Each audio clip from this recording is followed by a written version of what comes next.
ஆண்டோடைய நாமத்துக்கு மகிமை உண்டாவதாக.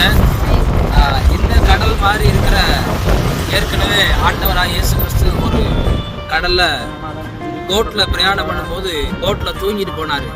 அந்த நேரத்துல கடல் கொந்தளித்தது. அப்ப சீசர்லாம் கேட்டாங்க, ஆண்டவரே எங்களை எப்படியாவது காப்பாற்றுங்கன்னு அவர் எழுப்புனாங்க. இன்னைக்கு அநேகருடைய வாழ்க்கையின் படகுல இயேசு நம்ம கூடவே இருக்கிறாரு. நம்ம நினைக்கிறோம் இயேசு தூங்கிட்டாரு, இயேசு என்னை பார்க்கல, என்னை கவனிக்கலே நினைக்கிறாரு. ஆனா இயேசு நம்ம கூடவே இருக்கிறாரு. எல்லா நேரத்திலும் நம்ம கூட இருக்கிறத நாம கொஞ்சம் அறிஞ்சிட்டோம்னா அவர் நம்ம வாழ்க்கையில எல்லா அற்புதங்களையும் செய்வதற்கு ஆண்டவர் உண்மையா இருக்கிறாரு. அதனால ஒரு நாள் நீங்க சோர்ந்து போகாதீங்க.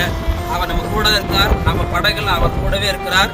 நம்மளை நடத்துவதற்கும் நம்மளை அக்கறையில கொண்டு போய் சேர்ப்பதற்கும் ஆண்டவர் அவர் உண்மையுள்ள தேவனா இருக்கிறார். அதனால கவலைப்படாதீங்க, சோர்ந்து போகாதீங்க. என்னோடு சேர்ந்து இன்னும் வாழ்க்கையை என்ஜாய் பண்ணுங்க. கர்த்தர் உங்களை ஆசீர்வதிப்பார்.